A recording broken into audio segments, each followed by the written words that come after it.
asli iymon Alloh taologa ishonishlik. Ya'ni amantu billahi kama huwa bi asma'ihi va sifatihi va qabiltu jami'a ahkamihi. Alloh taologa iymon keltirdim, uni barcha sifatlariga iymon keltirdim va uni barcha ahkomlarini qabul qildim. Iymon shunday narsaki, Alloh taologa iymon keltirishlik, ishonishlik va uning rasuli payg'ambar Muhammad sallallohu alayhi vasallam nimaniki olib kelgan bo'lsalar, Alloh tomonidan din qilib, ana o'sha narsalarni qabul qilishlik.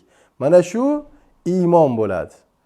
Endi islom haqida payg'ambarimiz sallallohu alayhi vasallamdan mashhur bo'lgan Umar radhiyallohu anhu dan rivoyat qilingan hadisdan olib qaraydigan bo'lsak, Jabroil alayhissalom payg'ambarimiz Muhammad alayhissalatu vassallamdan islom nima deb so'raganlarida, islom bu Alloh haq subhanahu va taologa iymon keltirishliging, bir kunda 5 mahal namozingni o'qishliging va ro'za Ramazonda 1 oy ro'za tutishliging va zakot berishliging va qodir bo'lsang umringda 1 marotaba haj ibodatini qilishliging dedilar.